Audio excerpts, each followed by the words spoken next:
to this second talk for the inaugural speakers series for the Islam and the Humanities Working Group. I am Maite Green Mercado, Associate Professor of History and a member of the Islam and the Humanities Working Group. Today, it is my pleasure to introduce Professor Aliyah Khan, Associate Professor of English and Afro-American and African Studies, and the newest director of the Global Islamic Studies Center at the International Institute at the University of Michigan.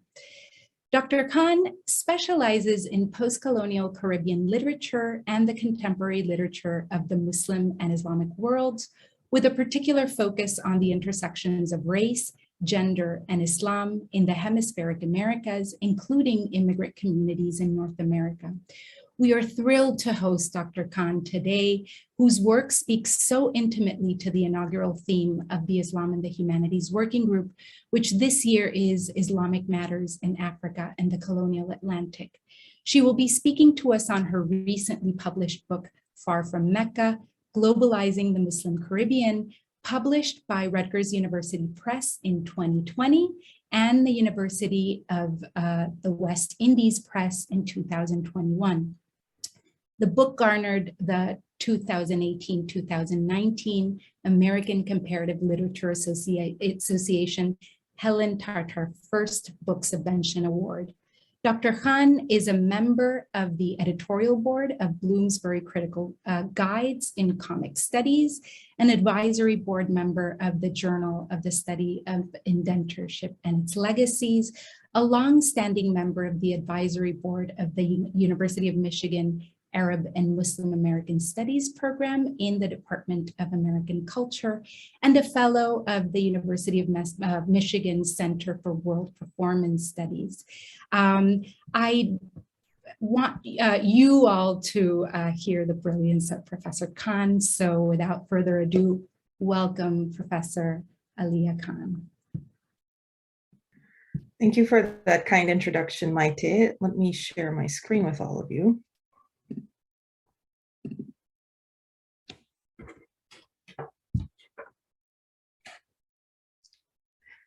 All right, I'd first like to thank Professor Alex Dike-Segerman, Professor Maite Green Mercado, and the Rutgers Islam, the Humanities, and the Human Working Group for inviting me to speak on their theme this year, Islamic Matters in Africa and the Colonial Atlantic. This talk is based, as Maite said, on my recently published book, Far from Mecca, Globalizing the Muslim Caribbean, on the history, literature, politics, and music of the Black and South Asian Indian Muslim Caribbean. I'll speak today for about 35 minutes, and then we'll have time for Q&A. So here's where we're focusing on geographically. I always like to start with a map because the people who come to these kinds of talks are very diverse and from different scholarly backgrounds. The Caribbean islands of Jamaica and Trinidad and the South American country of Guyana, which is part of the Anglophone Caribbean community, by virtue of the fact that it was colonized by the British. Demographically, politically, culturally, and especially linguistically, Guyana has much more in common with the English-speaking Caribbean islands than with its Latin American geographic neighbors. For example, the populations of Trinidad and Guyana are almost evenly split between the descendants of the majority who worked the sugarcane plantations. First, enslaved Africans, and then secondly, 19th and early 20th century indentured laborers from India. Other ethnic groups, including comparatively disenfranchised indigenous people in Guyana, form much smaller minorities. In the Caribbean, Islam is historically considered to be a religion of the Indo-Caribbean descendants of those indentured laborers who went to the Caribbean, Indian indentured laborers, who went to the Caribbean between 1838 and 1917. Something like 10% of indentured Indians may have been Muslim. The rest were mostly Hindu. But there is also a significant history of African Islam in the region.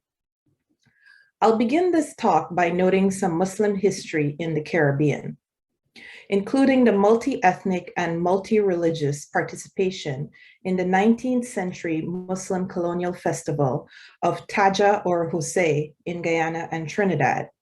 Then I will discuss the Islamic writings of two West African men enslaved in Jamaica in the early 1800s, Muhammad Kaba Sahanu of Ivory Coast and Abu Bakr al-Siddiq of Timbuktu, as well as the Sufi-influenced religious poetry of Abdurrahman Slade Hopkinson in 20th century Guyana.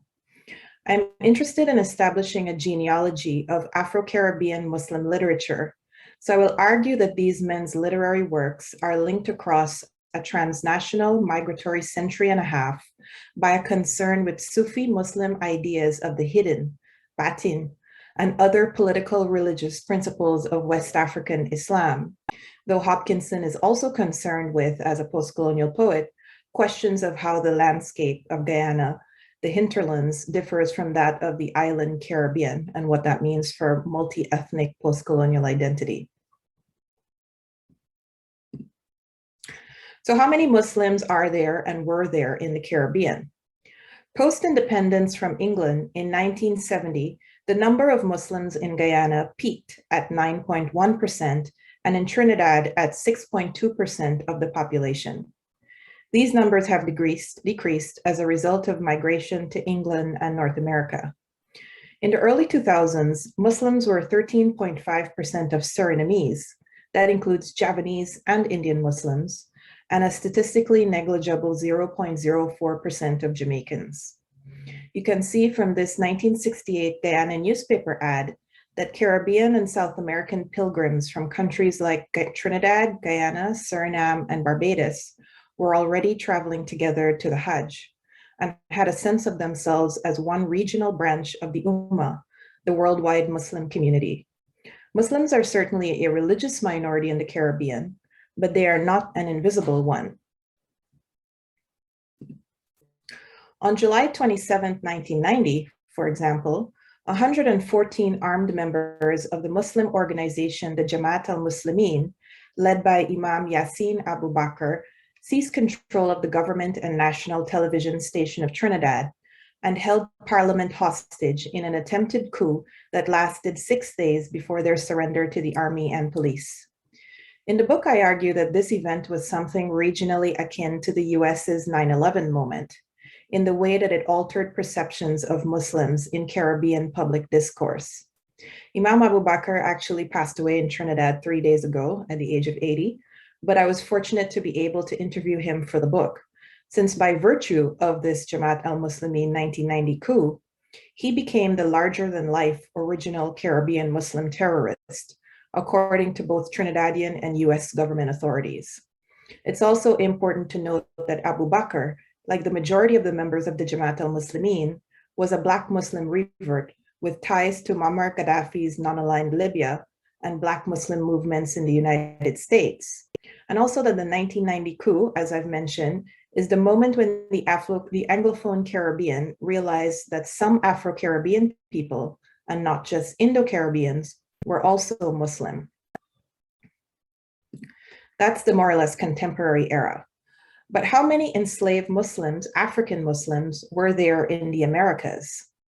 That story actually begins not with the transatlantic slave trade, but with the post-Reconquista North African and Iberian Moriscos, or Moors, who accompanied Spanish and Portuguese explorers on voyages of discovery in the 15th and 16th centuries. The Moriscos, like Muslim African victims of the transatlantic slave trade in the Americas, did not leave direct Muslim descendants. The most well-known Morisco on the ill-fated 1527 Narvaez Spanish expedition to colonize Florida was the enslaved Moroccan Mustafa al-Zamori, also known as Mustafa Azamuri, Esteban Dorantes, and Estebanico, as you can see here from the Mexican film in 1991. He was allegedly eventually killed by Zuni or Hawiku indigenous people in present-day New Mexico. Laila Lalami fictionalizes Estebanico's story in her novel, The Moor's Last Sigh from 2014. Historians Michael Gomez and Edward Curtis and Sylviane Diouf suggest that there may have been tens of thousands or 10% of enslaved Africans in the Americas who were Muslim. As difficult as it is to estimate the overall numbers of Africans who embarked upon slave ships and did or did not survive the Middle Passage, it is impossible to know how many enslaved Africans may have been Muslim.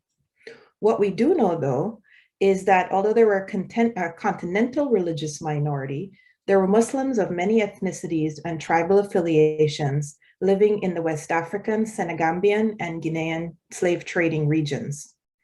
In addition, the recorded names of enslaved persons on Caribbean plantations included Muslim names like Muhammad, Abu Barika, Hamadi, Malik, Muhammadu, Abduli, Salhim, Muhammadu, and Mamadou.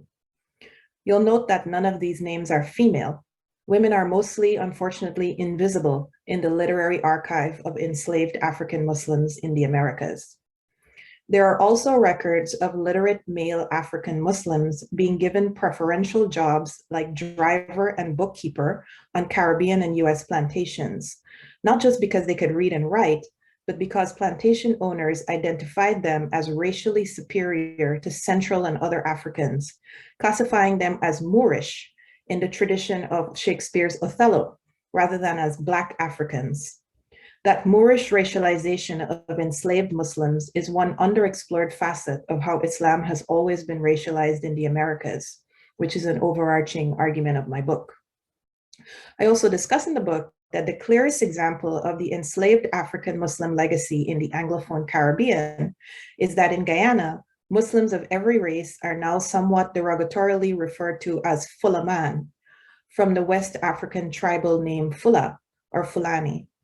Similarly, in Trinidad, Muslims are generically called mandingas or madingas after Mande West African people who were presumably Muslim and enslaved in Trinidad.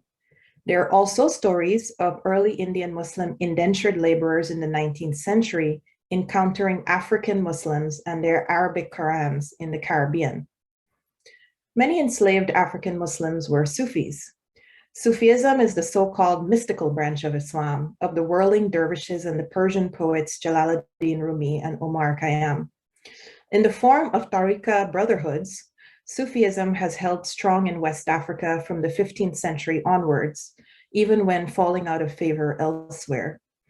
Literary West African Islam reached a height in the 15th and 16th centuries, with 150 to 180 predominantly Sunni Quranic schools in Timbuktu, international engagement with Sunni Egyptian scholars, and travel to the Arabian Hajj, not Saudi yet. Sufism arrived in Timbuktu from the North African Maghreb region in the 15th century. In the United States, there were a number of literate enslaved African Muslims who wrote autobiographies and religious documents. Three of the most well-known of these documents are the 19th century Belali Muhammad document from Sapelo Island, Georgia, which is an Islamic treatise. The 1831 autobiography of Senegambian Fulla scholar Omar ibn Said, who was known to the US public as the Arabian Prince. And thirdly, the autobiography of Ayuba Suleiman Diallo, seen here. Diallo was a Fulla Muslim of the Maliki Muslim school. He was born in Bundu, Senegal in 1701, then enslaved in Maryland, and then he was sent to and freed in England. He was one of very few Africans who were able to return home to Africa, first to Gambia and then to Senegal. How could he make his way home when most others could not? Diallo distinguished himself in the same way that some other enslaved African Muslims did in the United States and in the Caribbean. As an upper-class Fulla Muslim, he could read and write in Arabic, and he could communicate his identity and religion to sympathetic whites. The story goes that Diallo was at first reluctant here to be painted because of religious reasons. Then he insisted that he be painted only wearing his African clothes.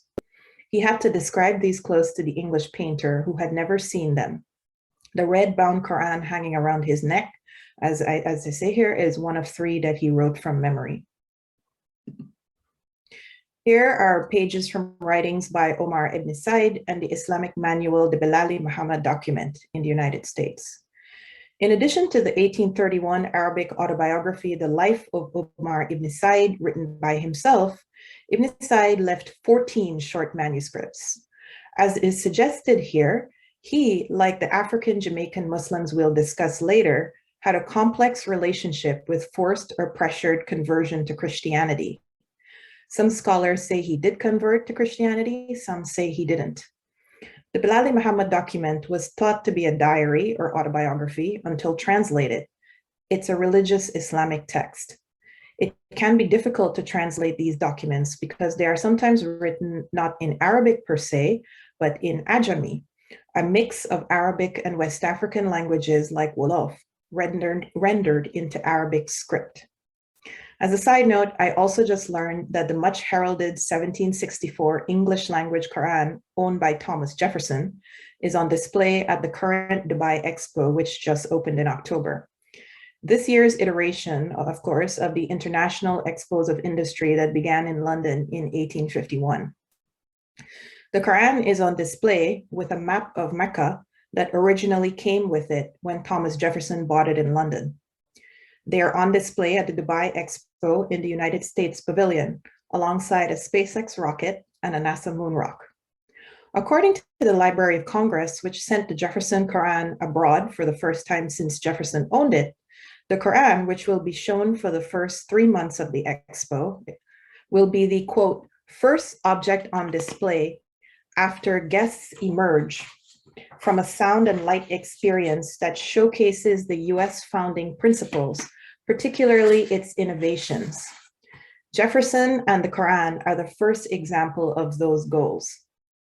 Presumably, the American quote unquote innovative founding principles that the Quran is supposed to represent are plurality and religious tolerance. Thomas Jefferson's approach to religious plurality, inclusive of the Muslim world, could certainly be said to include this Quran, as well as his geopolitical interest in North Africa, with the Kingdom of Morocco being the first country to recognize American independence in 1777, and Jefferson hosting a Tunisian envoy at the White House for Ramadan during the Barbary War in 1805. But the Library of Congress also had the euphemistic gall to say that Jefferson, due to his large holdings of enslaved Africans, quote, may well have had firsthand experiences with members of the faith. Apparently, firsthand experience with Muslims and African Muslims involves enslaving them. The same Library of Congress holds both the Thomas Jefferson Quran and most of the manuscripts of Omar ibn Said, who was an actual Muslim and an enslaved African in the US. One wonders why the Library of Congress did not send Ibn Said's manuscript instead to Dubai to represent American Muslim history and Islamic literacy and plurality in the United States. We probably know the answers to that question. There are far fewer texts written by African Muslims in the Caribbean. One is from 1817 Trinidad by Muhammad Aishatu, a Hausa and Imam from Gobir in what is now Nigeria. He was a soldier from the 3rd West Indian Regiment, which consisted of men who after 1807 had been pulled off of slave ships and freed if they agreed to fight for the British in the Napoleonic Wars. David Trotman and Paul Lovejoy write that a significant minority of the soldiers in the regiments were Muslims, particularly as many came from ships traveling from the heavily Muslim Bight of Benin in the Gulf of Guinea. Enslaved African Muslims in the Americas left literature and cultural traces, but as I've mentioned, their descendants were not directly Muslim. Imagine the impossibility of generationally maintaining Islam and the all-important literary and oral study of the Quran under conditions of chattel slavery. But as I previously noted regarding Imam Abu Bakr and the Trinidadian Jamaat al-Muslimeen, as a result of conversion or reversion, which went hand in hand with 20th century Black nationalists and Pan-African politics, there are several continuous generations of Muslims of African descent in the Caribbean and North America now. To switch contextual gears for a moment, the most historically visible instantiation and metonym of Caribbean Islam is the Shia Muslim festival of Muharram that became Taja or Tazia in Guyana and Hussein in Trinidad and Jamaica during the 1838 to 1917 period of Indian indentureship, following the abolition of slavery in the British West Indies. This festival, which commemorates the early Islamic battle of Karbala, and martyrdom, central to the religious schism between Sunni and Shia Islam, was also celebrated in Suriname. Taja or Hussein was a multi-day religious celebration featuring a public procession of large and small model tombs. Those are the tajas that you can see here, and what looks like a mosque. A red model of the crescent moon and a green model of the moon representing the martyred brothers Hussein and Hassan, respectively, and then flags, singing, dancing, and drumming. In the earlier days of the festival, there was also stick fighting, known as gatakar, and fire dancing, or fire pass. The Taja model tombs are carried toward a mythic extranational Karbala, the Iraqi city where Hussein was martyred in an early Islamic battle. The Tajas are usually taken into the sea to be submerged, a gesture sometimes criticized in the Caribbean as too Hindu. Taja or Hussein has Shia Muslim roots and is usually associated with Indians. But the illustrative point I want to make here is that in the colonial period, the festival attracted both Muslim and Hindu, as well as African celebrants and participants, and that is partly why the British colonial government feared it and attempted to stamp it out. In 19th century Trinidad, Afro-Trinidadians found Hussein's carnivalesque street festival aspect familiar, and they began to take part in the procession as drummers, for which they were paid in rum or cash. They sometimes carried the tajas, or the model tunes. The working class Afro-Caribbean transition from partygoer to participant was even more pronounced in British Guyana, where Afro-Guyanese also began as festival porters and drummers, but then started up their own parallel Good Friday festival of Black Taja. Taja was suppressed in British Guyana with Colonial Ordinance number 16 of 1869, which stipulated that no Taja processions will be permitted to enter the precincts either of the city of Georgetown, the capital, or of the town of New Amsterdam. The ordinance imposed a host of other restrictions on pain of imprisonment and hard labor. In Trinidad, in an 1884 event that came to be known as the Muharram Massacre, police read the Riot Act to Jose processions entering the town of Fernando in defiance of Trinidad's similar 1882 government ordinance limiting the festival. The colonial police then opened fire on a defiant but unarmed multiracial crowd, killing 16 and wounding scores more. These killings, not Trinidad's 1882 law, which was less restrictive than British Guyana's, were what signaled the decline of the festival and Afro-Trinidadian participation in it. What remained of Hussein in early 20th century Trinidad and Guyana after colonial restrictions and the uncompromising hostility directed toward the festival by Presbyterian missionaries then fell out of favor with mainstream Sunni Muslims who looked down on the festival's Shia origins and also looked down on its irreligious festive atmosphere and the alleged idolatry of the Taziadari, or the model tomb procession. The festival survives in St. James and Cedros in Trinidad and has undergone an inter-ethnic 20th century revival there and to an extent in Jamaica. At its colonial height, says Frank Karam, Taja or Hussein was an intriguingly flexible arena for interracial and interreligious participation, providing a Muslim avenue for cultural exchange between Black and Indian residents of Guyana and Trinidad, who were usually pitted against each other in the colonial labor economy. I'm making this point to show that the equating of race with religion in Guyana and the Caribbean is partly a product of the British colonial attempts to suppress creolization and religious syncretism. In the rest of this talk, I'll focus on the transatlantic migratory Afro-Caribbean Islam, on the autobiographical religious texts of two enslaved West Africans in Jamaica, and as I previously mentioned, on the Guyanese poetry of Abdurrahman Slade Hopkinson. My interest again is in establishing a lineage of Afro-Caribbean Muslim literature, partly in service of disproving the notion that Afro-Caribbean Islam begins simply with conversions in the 20th century. Our first Jamaican author, Muhammad Kaba Saghanugu, alias Dick, alias Robert Pert, alias Robert Tuffet, alias Muhammad Kaba, alias the Mohammedan, a native of Buka in northern Côte d'Ivoire, or Ivory Coast, arrived in Jamaica enslaved in 1777 at the age of about 21. He died in 1845, still in bondage in Jamaica. Kaba wrote an Arabic autobiographical and theological treatise around 1820. The manuscript is untitled, but translators Paul Lovejoy and Yassine Dadi Adun have dubbed it the Kitab al-Salat, or the Book on Praying. His name was Muhammad Kaba Saghanugu.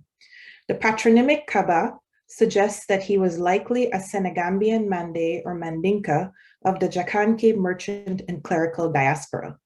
His immediate clan, the Saghanugu, were an important clerical family, noted for teaching the Islamic sciences and associated with the tradition of Sufi scholarship, founded by the Sheikh Salim al-Suwari in the late 15th century. Ivor Wilts and other historians describe the Sufi Muslim West African Suwarian tradition as a branch of the larger Qadiriya Sufi brotherhood that had a learned, pacifist, and quietist orientation. After the 17th century decline of the Muslim-led Mali Empire, Kaba's people, the Suwari, embraced an ideology of pluralism, coexistence, and assimilation for Muslims living in non-Muslim lands. There is no way of knowing whether Kaba's understanding of his accommodationist natal Islamic tradition allowed him to convert to Christianity in Jamaica.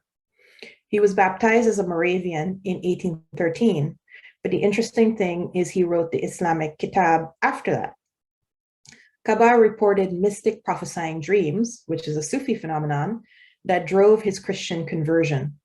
Perhaps he then felt that Allah endorsed his taqiyya, or prudence, which is an Islamic theological and jurisprudential concept permitting hiding one's religion if there is a threat to one's life, regardless of what you may have heard that taqiyya is in current US discourse. In considering Kaba's conversion to Christianity and theorizing his nonetheless continued adherence to Islam, I emphasize first that the Kitab, which is essentially an autobiographical manual on practicing Islam, was written at least 7 years after his Christian baptism. Second, that Kaba was a Suwarian Qadiri West African Muslim from a tradition revolving around accommodation in a non-Muslim society. And the third, his own words suggest that he was grieved by the material and religious circumstances in which he found himself. You can see, by the way, that this text begins with the Basmalah, right? Bismillahir-Rahmanir-Rahim, which would certainly suggest that it's at least related to Islam. Kaba addresses his manuscript in the beginning to the Jamaat al-Muslimeen wal-Muslimat. That is, he called on the Muslim community of men and women while speaking as one of them. He concludes part 1 of his autobiography with a wrenching sentiment. The book is finished. The last day of writing by the hands of the Abd is Friday. The Jews refer to the name of the one who owns the writing as Muhammad Kaba Saghanugu.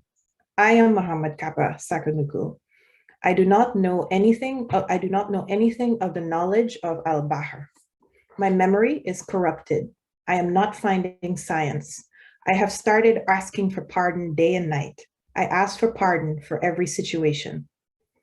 Abd is usually translated as slave or servant, including in the sense of Islamic submission to Allah. It and its derivative abid can also be a racist anti-Black slur in the Arabic-speaking world. Kaba implies that he is a slave within by choice to God and without by force to whites in Jamaica. Al-Bahr also has a double meaning. It literally means sea, but refers specifically to any man of science or one who displays a wide range of knowledge. When Kaba says that he does not know anything of the knowledge of al-Bahr, it is not because he never did, but because after decades of enslavement, his memory is corrupted and he is, as he says, not finding science. His knowledge of the Sufi Suwari Qadiriya West African Muslim way, his birthright, has become fragmented, but he nonetheless attempts to set it on paper for posterity. Of whom is he asking pardon day and night? He mentions his Islamic teachers by name. He is also perhaps asking their pardon for his forgetting of religious knowledge and for his conversion to Christianity. But this lament also carries the sense of asking God for both answer and forgiveness for the hardships of his enslaved existence. In this text, Kaba is already an old man, thinking of and welcoming death. He is a Moravian, but still a Muslim in essence. I contend that in no way can Kaba be judged for his conversion by any Islamic religious standard that does not allow for the horror of chattel slavery. He certainly did far more to preserve his Islamic heritage than most could.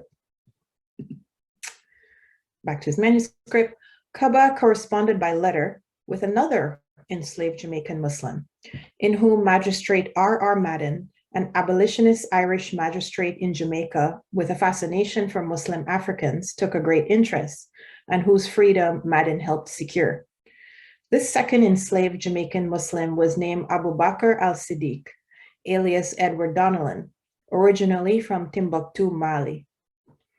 Magistrate Madden recorded Kaba's and Abu Bakr's letters to each other, claiming that both men's conversions were diffident and suspect. Quoting Madden, Kaba first writes a letter in Arabic to Donnellan and states that the purpose of the letter is to convert Donnellan from Mohammedanism to the Christian faith. Madden, no fool, then exclaims, quote, "But what is my surprise at finding the letter of the old man who is so anxious to convert his countrymen from the Muslim creed, commencing in these terms, in the name of God, merciful and omnipotent, the blessing of God, the peace of his prophet Muhammad." So much for the old Africans' renunciation of Islam. Madden correctly identified there, as we just mentioned, the Basmalah, Bismillah, Rahman Rahim, in the name of God, most gracious and merciful, which begins each surah or chapter of the Quran except one. You can see it again in Kaba's text on the upper right here. In the same letters, Abu Bakr asks to be sent a copy of the Quran, even though he claimed to be interested in Christian conversion. Abu Bakr eventually also wrote his own brief autobiography and returned to Africa a free man. I'll now turn briefly to Afro-Caribbean Muslim literature and its Sufi influences in the 20th century. Again, I'm invested in identifying the genealogy of Black Muslim Caribbean literature and its Sufi influences, even with interruption. Just because enslaved African Muslims left no direct descendants who were practicing Muslims does not mean their writings and tradition of West African Sufi literacy can't be linked to those of their genealogical, spiritual, or political descendants today. Abdurrahman Slade Hopkinson, born in 1934 in New Amsterdam, British Guyana, was a Caribbean poet of the Brathwaite, Walcott, independence and post-colonial generation, a Muslim convert, and the father of award-winning speculative fiction writer Nalo Hopkinson, whom some of you may know. His work is far less well-known and studied than most of his counterparts. The reason for his lack of recognition are numerous. He did not publish prolifically, and he suffered from serious kidney disease for the last decades of his life. In addition, Guyanese poets hailing from a unique South American post-colonial space receive less recognition in the Anglophone Caribbean than island poets. And in Guyana itself, Hopkinson has been overshadowed by one of his national contemporaries, the Guyanese poet of anti-colonialism, Martin Carter. I argue in the book, though, that he is the very poet laureate of the Muslim Caribbean. Hopkinson first published a book of poetry, The Four and Other Poems, in 1954, followed by a series of plays and two other poetry collections published by the Guyana Ministry of Education and Social Development. The volume Snowscape with Signature, collects by People Tree Press, collects many of his poems from 1952 to 1992, and was published in 1993 shortly after his death, though he chose the poems therein. Hopkinson's religious Muslim poems in the text include Ahad, Dhikr, Soul, Neither Fog Nor Flight, and Azan, which invoke the medieval Sufi mystics and teachers from the medieval era to the 18th century. I'll discuss one of those poems a bit more shortly.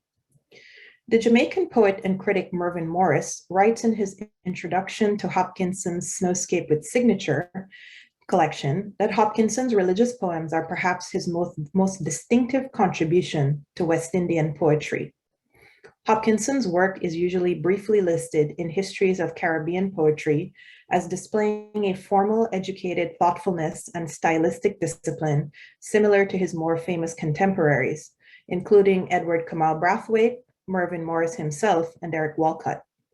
Such listings generally conclude with a brief word about his religion and religious poetry in the vein of his entry in Edward Baugh's A History of Literature in the Caribbean, which reads, quote, Hopkinson became a convert to Islam, and the poems that come out of this development are distinguished by a near mystical sweetness and light, and provide yet another current in the stream of Caribbean poetry.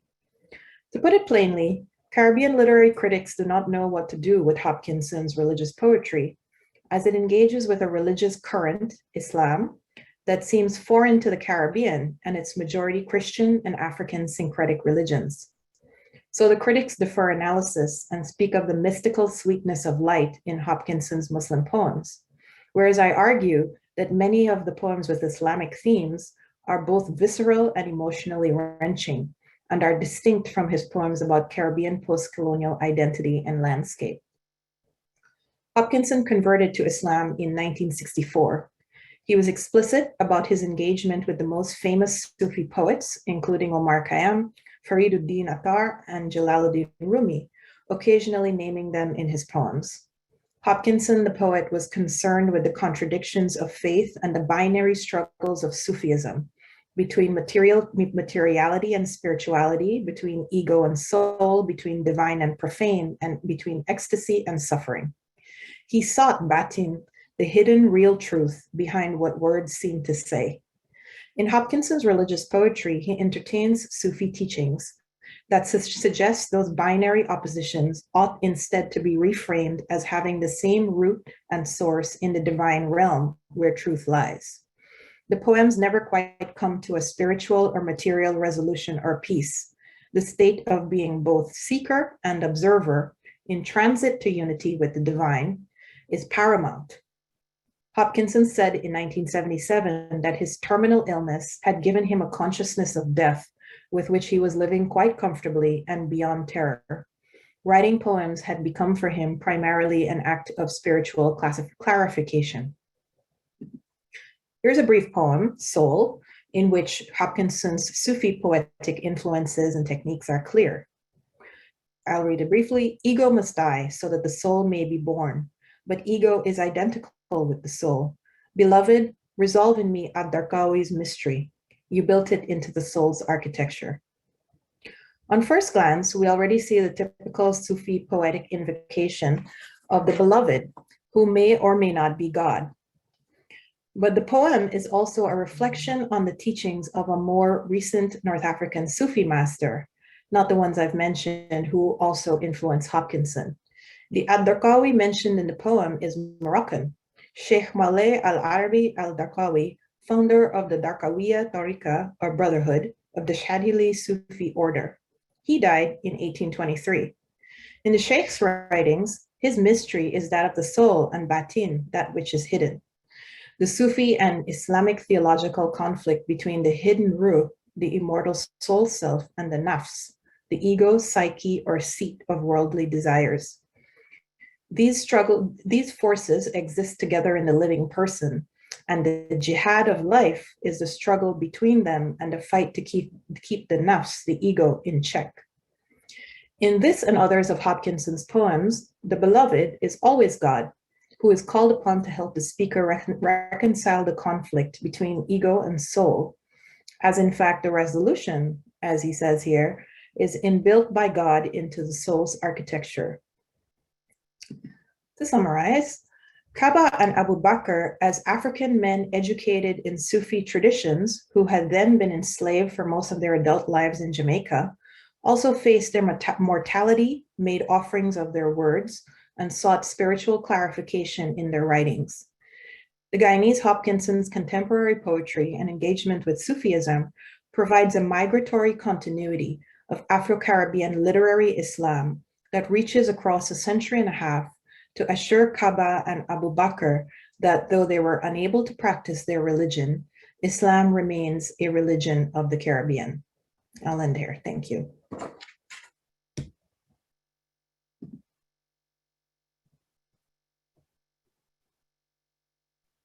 Thank you so very much, Professor Khan.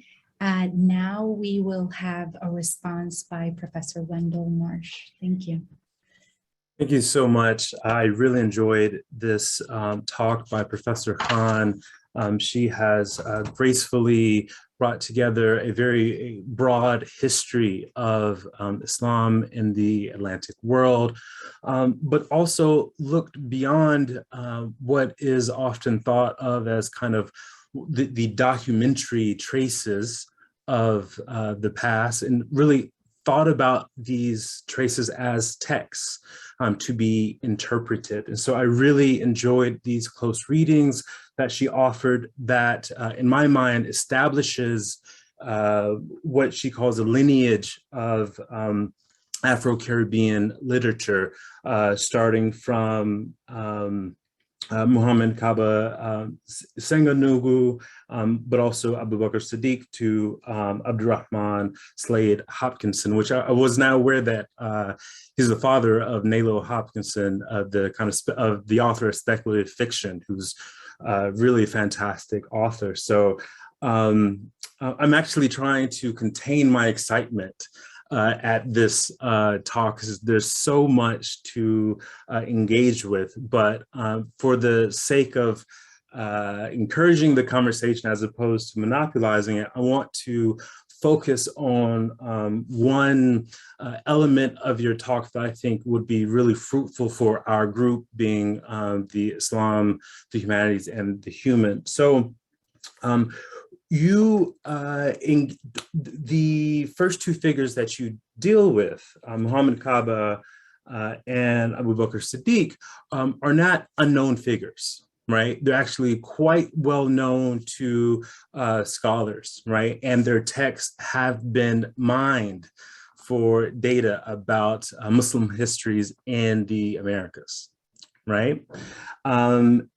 And yet you revisit these texts that are well known and do something I haven't seen done with these texts before. You say that these are literary works, right, that warrant interpretation, that actually, if we think about polysemy, right, how in poetry, we're not just trying to translate a one-to-one meaning, but actually trying to appreciate the range of meanings that one word can hold, right? How sound and sense are brought together into one lexical object to do work and to stir feeling, right, invoke feeling. And so I was wondering if you could reflect on what you're able to see and do with these texts that the established literature really hasn't been able to do. And then how might that, this approach that you're taking, which one that insists on the necessity of interpretation, impacts the narrative. This is kind of one point that I would like for us to go into. The second point I just want to highlight is the comment you made about how the British tried to equate race and religion, and how this was really a form of racecraft that prevented creolization, right? I'm curious about the kind of contemporary cultural dynamics in the Caribbean, where you see that going, but also what possibilities do we see around the creolization happening around the festivals of Jose and Taja in the Caribbean, right? So how can we use that to think about other possibilities that aren't simply complicit in imperial racecraft? There's so much more to engage with in your talk, but I think if we take on these two questions, that can really start a conversation that everyone else can also participate in. Thank you so much for this talk. Thank you so much, Wendell, for that really detailed engagement. I will start with the first question that you raised about the literariness of the text and what that might offer.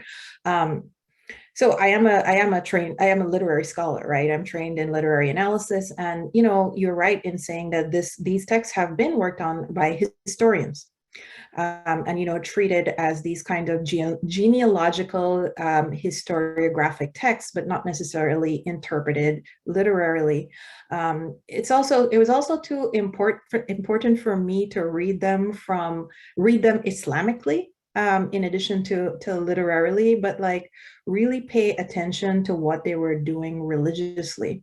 But I'll say in an overarching kind of way first that for me, fiction and autobiographies like this and these kinds of like documents that are hard to quantify and qualify are what fill the gaps in the archives. Like we don't have the story. We can't say that we can't point to, the British recording, as I said, names and stories and origins and so on of the African Muslims that they enslaved, or US Americans doing the same. But here we have these texts that are people writing about themselves, writing in their own hand. And then later on, we have like Abdurrahman Slade Hopkinson's poetry that attempts to, revisit that connection. Yeah, so for me, those texts fill the gaps in the archives, right? Even though, they are imaginings in some kind of way, they are speculative in other kinds of ways, but they nonetheless do the job. I'm continually inspired by Audre Lorde's formulation of biomythography, in which she suggests that one might tell the story of a community by visiting the literature and oral histories of individuals, right? You can tell your community's own history you can tell the story of your community's own history if it hasn't been recorded officially or in, the dominant narrative, by telling individual stories. So that is something I draw a lot of inspiration from, and that is, I think, what it can do for us disciplinarily. In terms of approaching the text religiously, and also to, what else it was not just religiously, but it's also like scholar to scholar. These men were scholars in the same way that we were, and it is clear from the length of their citation list and like the depth of their citations and their knowledge that is on display in numerous of these texts, both the ones in the US and in the Caribbean. I found myself like having this really strange reaction when reading them as a scholar, like inclined in that was similar to the reactions that people in the US public and the Caribbean public had, and the European public, British public had when reading their works at the time. They felt sorry for them because they're educated. And I felt connected to them because, I'm educated, I'm a scholar, and you find yourself thinking things like, man, they probably suffered more because they're educated, and because, they have fallen far, from being imams, scholars, like authorities in their religious and cultural communities, to enslaved on a plantation, cutting cane. But that's not true, and that's not fair, to say that they suffered more for this kind of reason. But I found myself and having to question the sympathy I felt toward them. That is the same sympathy that people of their time felt toward them as educated. So that's complicated.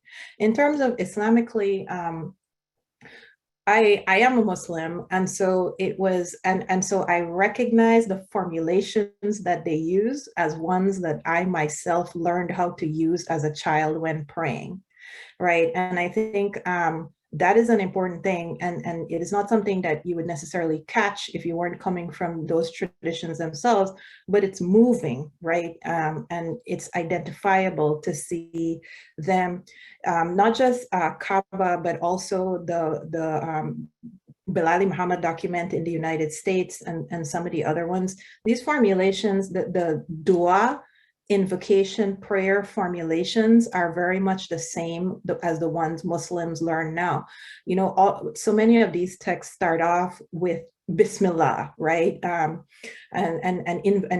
invoking the name of God, name of the Prophet, and that kind of thing. But then the literary and oral formulations of how to ask for help are the same ones that Muslims would recognize today, right? In the name of God, I ask for forgiveness for, forgetting the Quran, forgetting your words, and I beseech you for help. Sometimes they quote passages from the Quran and things like that. So it's moving in that kind of way too. I mean, I really think, one cannot just take a historical approach to these texts, but very much a multifaceted, interdisciplinary, historiographic approach to the text. And then you asked the second question about the equating of race to religion. I mean, that is, we can start off by saying that is certainly what happens that's what's happening in the United States right now, like since 9/11, right? That Muslimness and oh no, I'm wrong. Like it changes is what I mean to say with 9/11. But from the era, from the civil rights era and Malcolm X and the Nation of Islam is when Islam first becomes equated with Blackness and revolutionary Blackness in the United States. Then it shifts along 9/11 to be associated with generic brown people, regardless of where they might be from. So racialization is the name of the game for Islam in the US. One thing I wanted to point out is that this process is also at work in the Caribbean, but in different ways, that it starts with British colonization, and in the Anglophone Caribbean, as well as Suriname, it begins around this process, this festival that I mentioned of Hussein or Muharram, when the British really understood the multi-ethnic participation in that religious festival and the multi-religious participation in that festival as a threat to colonial hegemony. And actively worked and violently worked to disrupt what seemed to be the first instance of Islamic syncretism and creolization in the Caribbean. Nowadays, as I mentioned, or rather, beginning in the late 19th century, Islam then, or after the British fragmented, any opportunity for people to kind of come together in this way, Islam became associated with those descendants of Indian indentured laborers who were Muslim, about 6 to 10% of them, depending on where you're talking about. And that lasted into the 20th century, really until the 1990 coup in Trinidad by Abu Bakr and the Jamaat al-Muslimeen, which is a majority Black organization, when suddenly people became aware that, there were also Black Muslims in the Caribbean. And now, there are certainly visible presences of people of both like Indian and African descent in the Anglophone Caribbean who are Muslim, but then there are also large numbers of people in places like Puerto Rico and Brazil who are complicating the narrative through conversion or reversion. So it's becoming complicated. And one of the things I argue in the book is that the Caribbean discourse on Islam and the way in which Islam is racialized is now being interpreted through the lens of US 9/11 discourses. You will find like all this rhetoric on terrorism that simply echoes what is happening in the United States without regard for the fact that the Caribbean has its own unique history with Islam. I'll give you one example of that and then I'll stop.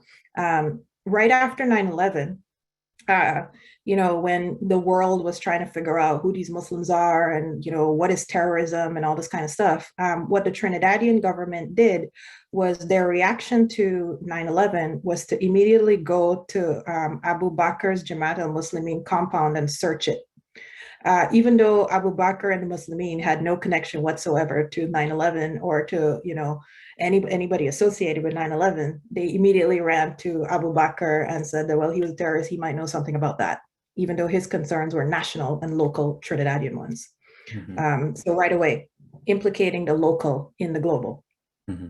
Yeah, thank you so much for that. I definitely want to continue this line of questioning, but I'm going to save it to bring some other people in. First, let's hear from the working group member Sadia Abbas, and then there's a couple of questions in the Q&A I want to get to as well. Oh, Maite is back. Okay. I'm sorry, everyone. My computer died, and I'm now in Christina's office. Sorry. Okay. Sadia, your mic is... Sorry. Thank you, Aliyah. That was beautiful, and I learned a lot. You know, I'm going to try to make a couple of comments, which you can elaborate on if you want to, but from the perspective of the working group, and because I think that your contribution is both individually beautiful, but also in the way that it contributes to what we're trying to do, right? It's interesting because, of course, it also echoes something that was being said last time by R.A. Judy, who pointed out that, for instance, Ben Aliyah, which is how I know him, right, because of even just forming the American canon that actually reads the text as both an Islamic and a literary document, has been taken as a specimen rather than somebody worth reading, right? And of course, that's partly what you're performing, and that you're doing the work as well, right? And it's, to me, kind of incredibly powerful. And then, so what that speaks to then are issues about legibility and method, it seems to me, right? So on the one hand, there's the question of the legibility of the archive, which becomes a question of the invisibility, right? That we may not be, and now I'm going to speak a little bit as a Muslim as well, we may not be legible, therefore we're not visible, right? And that means to some extent, you know, and that's why I was insistent that we needed colonial Atlantic in our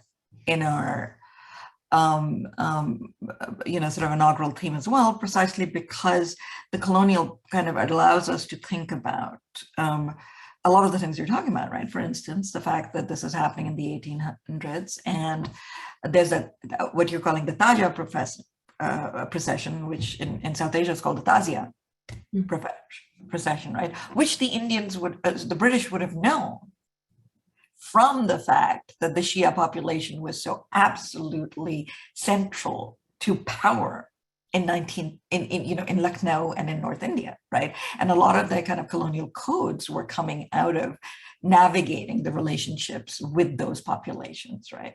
So how would it be that even as South Asians migrated, they would not carry that with them, right? So the interruption of creolization that you bring about, right? And that's absolutely brilliant, right? Racecraft as interruption of possibilities of sociality, right? And I think we really need to work with that as a working group. Like, we need to develop that, right? Then the question becomes the methodological challenge to the humanities, which also comes from the question of legibility, right? The fact is that these archives are hidden in plain sight.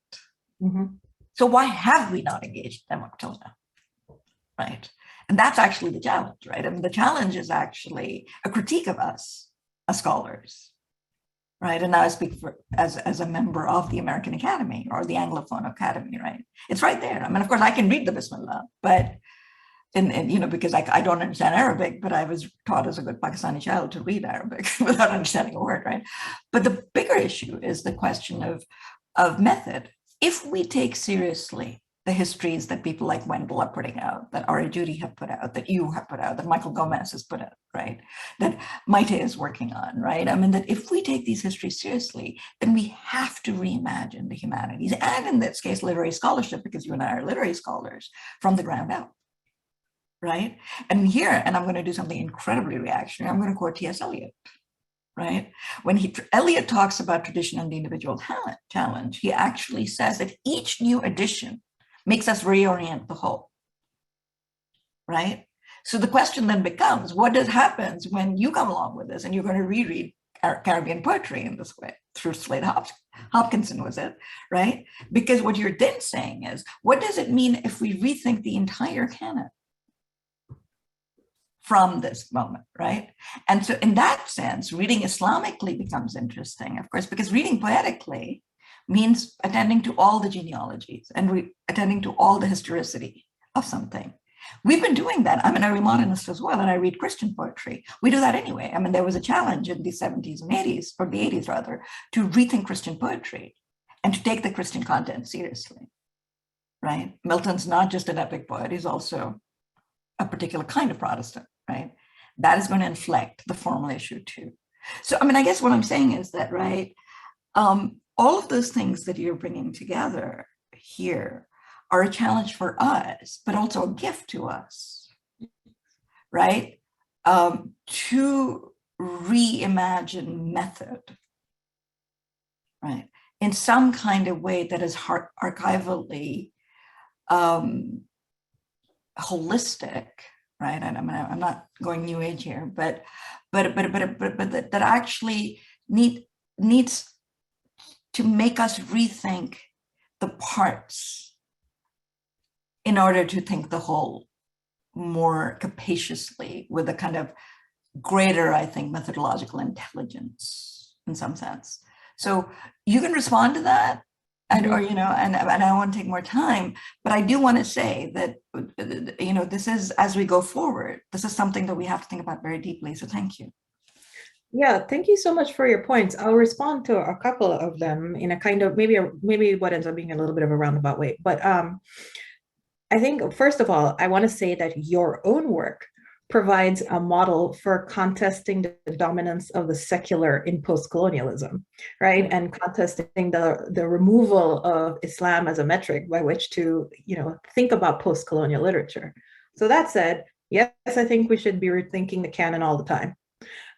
Or making new canons or breaking canons or so forth. I think methodologically, my method is always interdisciplinary, and all of our methodologies should be interdisciplinary. I don't see how in this historiographic work that also involves literary readings and filling gaps in archives, I don't see how it could be anything besides interdisciplinary. I've also thought a lot about how interdisciplinary, what the relationship between interdisciplinary and your personal locus of enunciation, as Foucault would have it, as a scholar is, which I think you have to be really clear about. For example, in my book, I use my own family's history, right? The cover photo, I don't have it here, but the cover photo is a photo that has my mother and my aunt as children and my grandmother in it. There's also photos of like my great grandfather, his Hajj photo, a photo of my grandfather, and all of these things are things I wouldn't have had access to if I were not their granddaughter and so on. But once again, I am really drawing from Audre Lorde's. She's a Caribbean American too, like me. Her biomythography that gave me permission. It's also too that like people like Saidiya Hartman's work too, her work on this kind of speculative criticism. I needed people to give me permission to say that it's okay to talk about my family when it's their story that I'm telling, and the story of my people and my community and so on. But there was something there where I needed people to go before me, like Audre Lorde, to give me permission to talk in that kind of way and to make like investigating your own family archive a part of academic methodology. I think, people do it all the time, but we kind of elide that it is personal in that way. So that's part of the interdisciplinarity for me. I don't think we should shy away from saying that. In terms of legibility and thinking about the legible in the context of Muslim and Islamic studies, it is really important, right? Because what is the famous story that like Muslims learn, right? The first thing that when the angel Gabriel starts relaying the Quran to Muhammad, the first thing that is said is Iqra, read. So when that is the first thing that needs to be said in conveying the Quran to Muhammad and to the world, what is legible becomes something really important, because then much is made of the fact that Muhammad himself may be illiterate, but yet the Quran is this really serious literary document, but nonetheless one that has this also very serious oral tradition. And in what the text that I'm studying offers is that it is a text of memory as well as something that's orally heard and transmitted, because these men are writing fragments from the Quran that they have not heard in 20, 30, 40 years. How does memory work when transmitting, things that you learn about Islam, including the Quran itself, 30, 40, 50 years down the line in the new world? So I'm interested in that. I'm also interested thinking about legibility, like in a really literal sense, in talismans. So we know that And like, how do we think of that in addition to these kinds of written texts? Things like talismans and amulets, which of course are a huge part of South Asian Islam, but also a huge part of African Islam too. We know that, you know, in the 19th century Malay rebellion in Brazil was the largest urban slave revolt in the Americas, but it was also spearheaded by Hausa, Yoruba, Nago people who were predominantly Muslim. And Islam was an organizing ideology for them, you know, to combat the Portuguese. And one of the ways that they symbolized their Islam when they, like, you know, went into battle, so to speak, is through these religious amulets, right, that contain fragments from the Quran, prayers, and so on. So, you know, I want to think about how we read those as artifacts, legible artifacts of Islam. I was also fascinated to see that in Omar ibn Said, usually people just read his autobiography, right? The life of Omar ibn Said, but he has all of these other like short little manuscripts, 14 of them, that are scattered in collections throughout the United States. And one of the short manuscripts in particular, and this appears more in the short manuscripts in general than it does in his autobiographical life of, he draws all these geometric designs that is really hard to tell what it is exactly that he's trying to do. I think there's a diary, the Elizabeth Owen, either Eliza Owen or Elizabeth Owen diary in a library in Hanover, in New Hampshire, is it? Anyway, but I know it's the Elizabeth Owen diary, that he draws all these geometric patterns, and then he also has he draws all these pentacles that look really Kabbalistic, and he puts his name in Arabic in the center of the pentacles.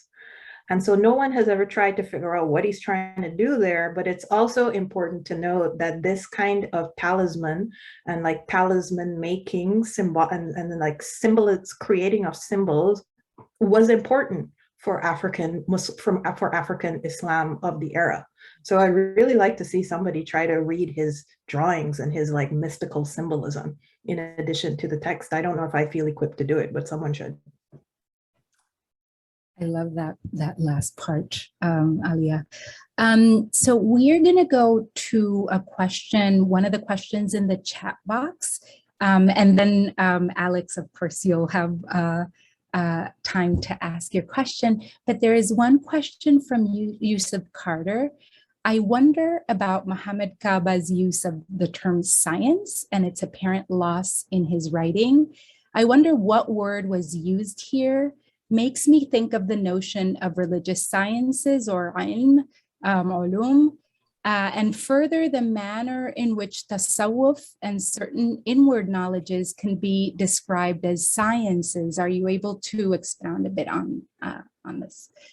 Yes, I think, thank you for that question, Ms. Carter.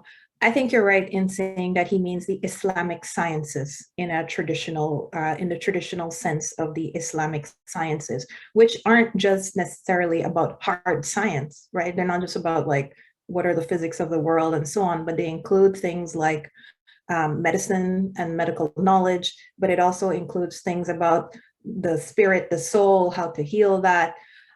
It also involves moral and ethical and religious rules and all of the above, like these things. Ethics, when I'm trying to say ethics, are also sciences. So I think, yes, the Islamic sciences is more expansive than just science for Kaba. Great. Alex, would you like to ask your question?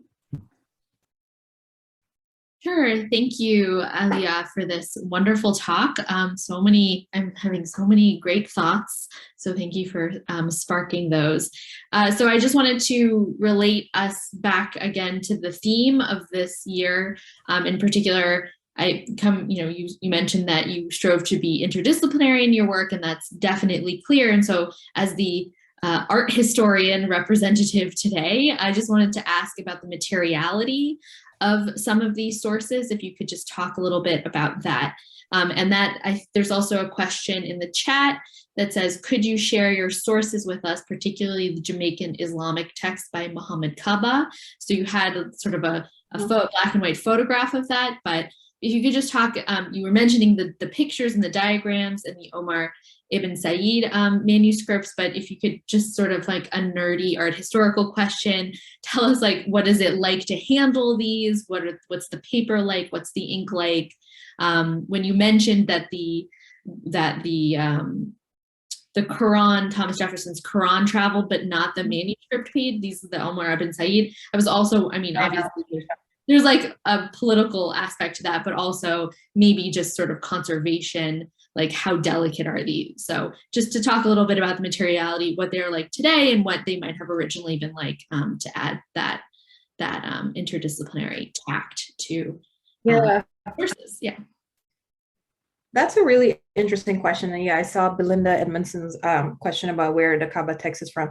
So you too can go see the Kaaba text. It's at the University of Oxford archives. It's preserved in the James Coulthard papers, which are a set of Baptist missionary papers from Jamaica from the 1800s.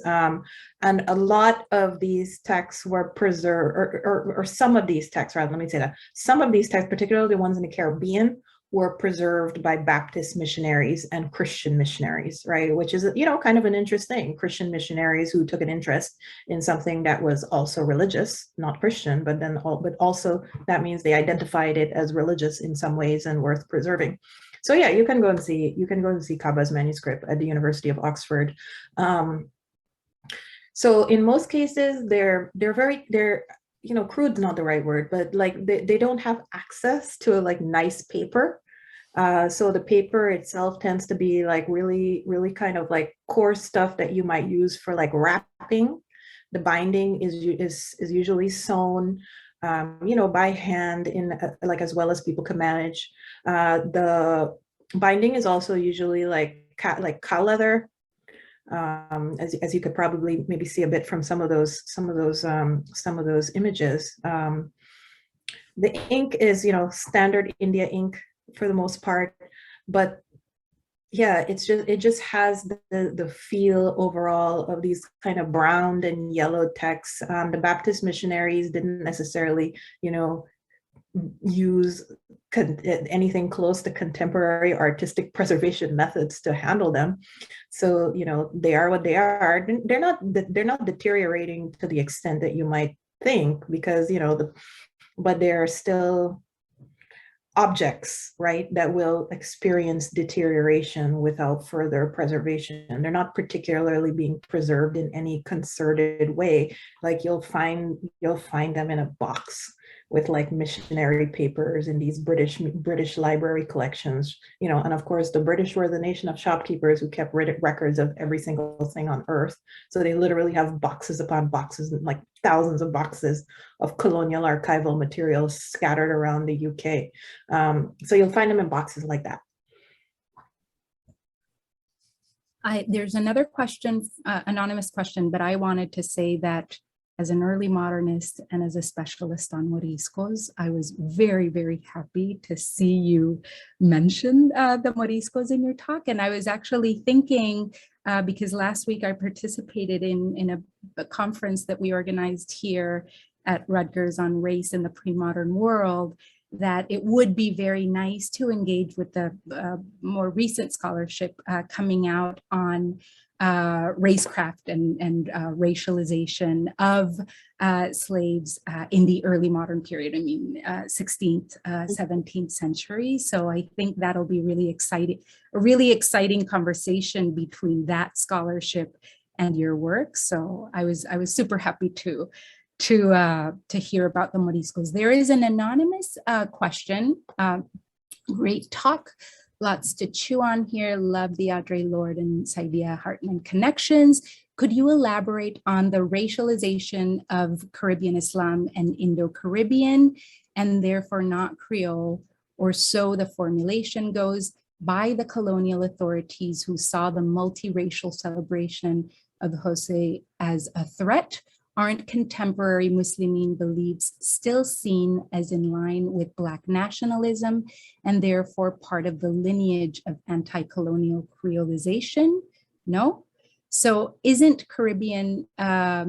Islamism further racialized in the contemporary moment as Black Creole versus Asian non-Creole, even as Islam becomes more widespread in the region? Thank you for that series of questions. So the answer to that's, yes and no. It is true that Islam begins by certainly being racialized in the Anglophone Caribbean and Suriname, to be specific, as something that is the religion of Indian indentured laborers. And as Sadia pointed out, those customs are not things that the British were unfamiliar with. I want to echo that too. They knew exactly what they were and what was going on. That's clear from colonial records. Many of them had also been various kinds of governors and so on in India, career British bureaucrats who went from one part of the empire to another. So they knew what they were seeing. But it is true too that, Black people participating in the celebrations were a new thing. In terms of the way that it happens contemporarily, or in the 20th century, where the Jamaat al-Muslimeen was equated with Black nationalism, that's true too. But what I want to say is that they are no longer the sole representatives of Black Muslims in the Caribbean. They and their roots in that kind of Black nationalism are no longer the sole representative of Black Muslims in the Caribbean at all. Most Black Muslims in the Caribbean now have more associations with mainstream Sunni Islam than anything else, and are influenced more by, Egypt, by traveling to and studying in Egypt, Saudi Arabia, the United Arab Emirates, and also missionaries and Qurans coming from those places, than they are influenced by anything else, including African Islam. So, and that's true too of the Indian population. So they're getting the same foreign Arab influences. Both ethnic communities are kind of getting the same foreign Arab influences.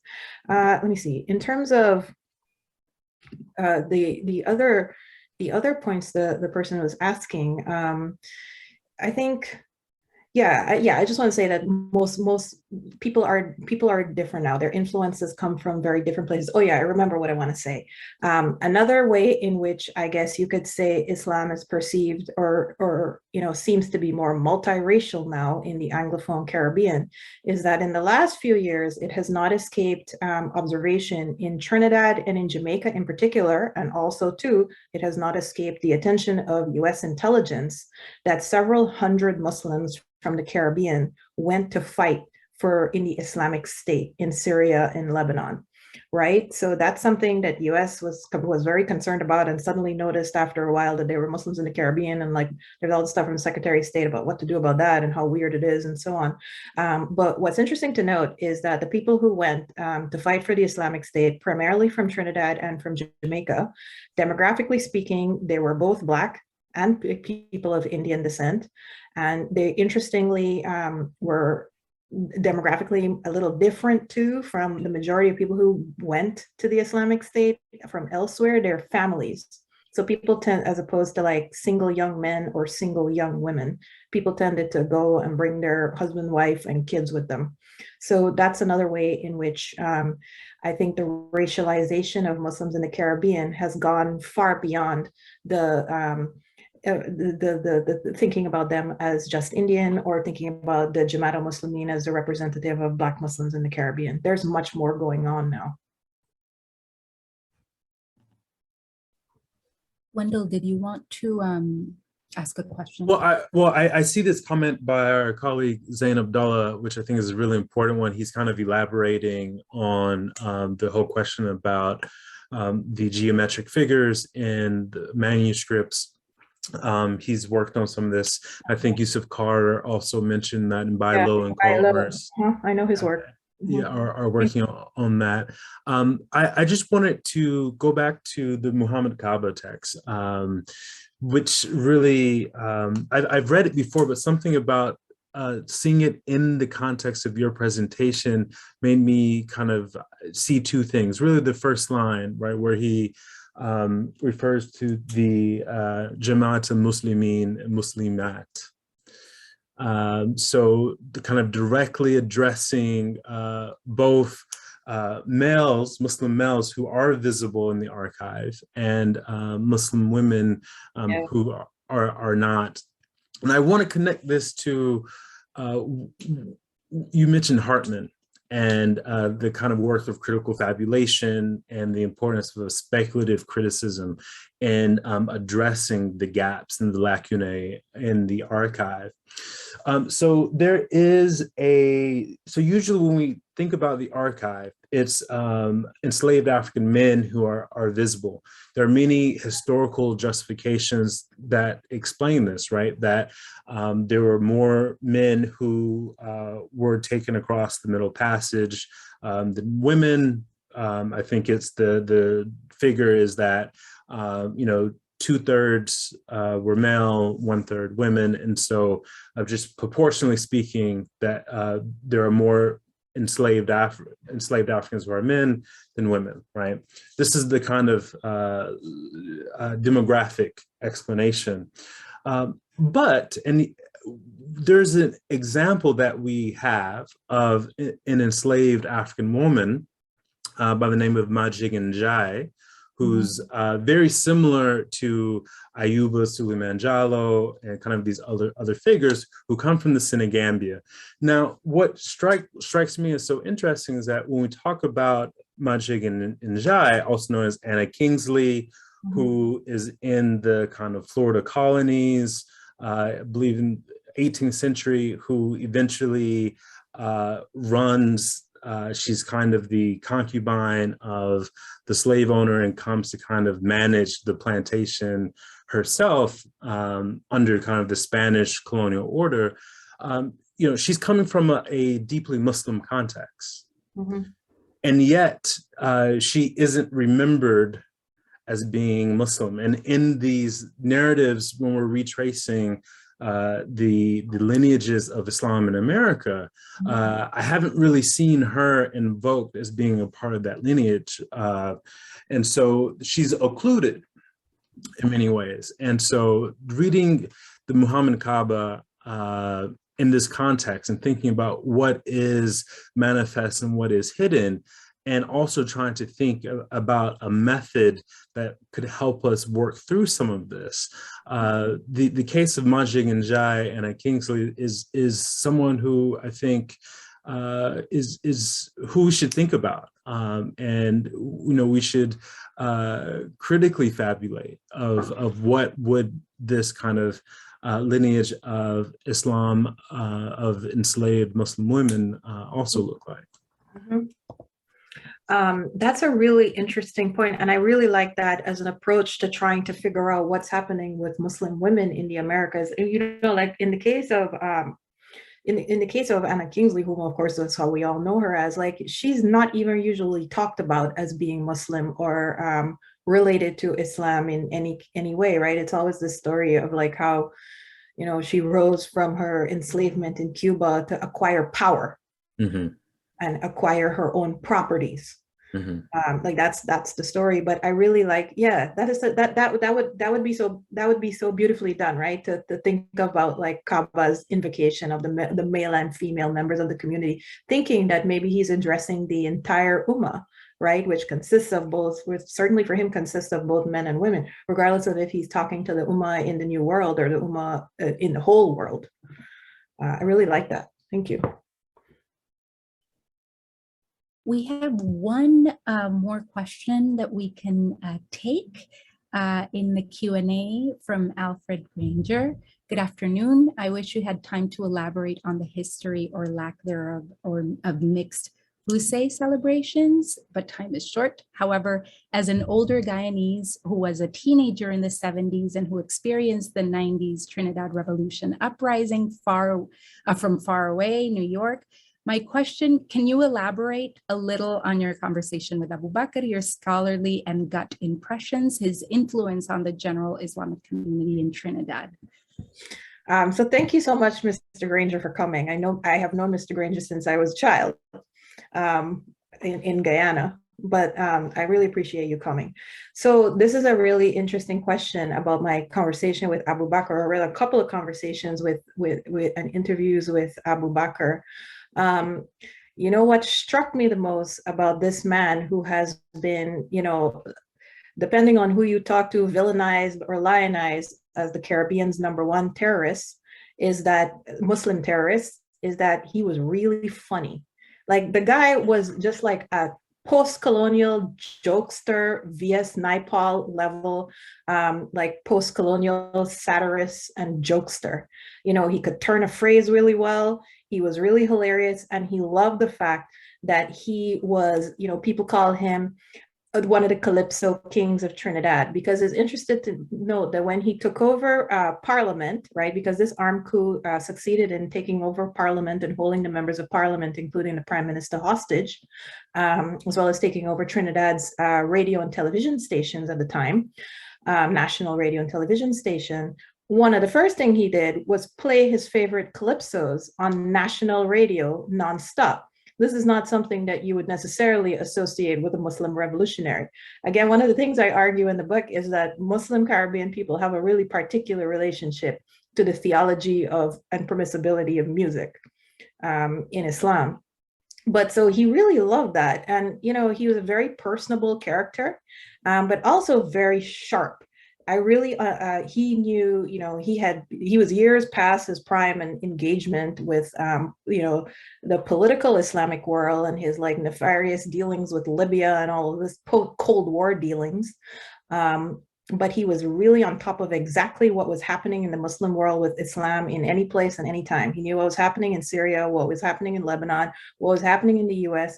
Important to note, he was also on the North American no-fly list. He knew everything that was going on, and his analysis were very much on point and precise about, like, you know, why it is that, you know, he of course disavowed any kind of relationship to any kind of terrorist activity that was happening in the entire world at that time.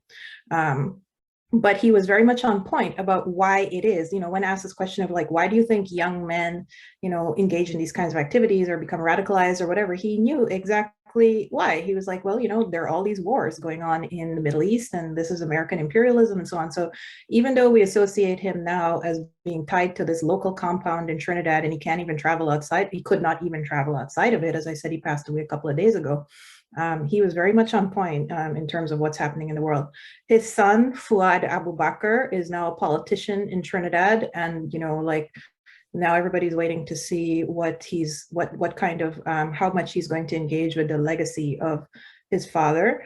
Another weird thing about Abu Bakr is, like, the man also loved to be known as a ladies' man.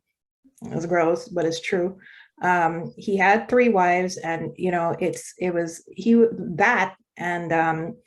was the first time that Trinidadians also became aware that, you know, of the fact that, like, you know, Muslim men can be polygamous, can have multiple wives, and it was a source of great, like, contention in a Trinidadian national discourse. He was very into that. So what I'm trying to say here, that was a little off-putting for me as an interviewer, is that he was really flirtatious, and he asked me to come and, like, hand deliver the book to him, to his compound in Trinidad. You know, chances are, actually, I might have done it just to see what would happen, but COVID intervened, and now he passed away. That's the that's the ethnography story.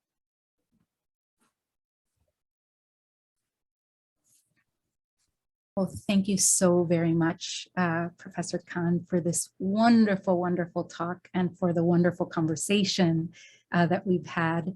Wendell, I don't know if you want to say a few words. We are very excited to have had you here today, and I hope that everyone continues to come to the lectures that our working group is organizing. Thank you very much to everyone.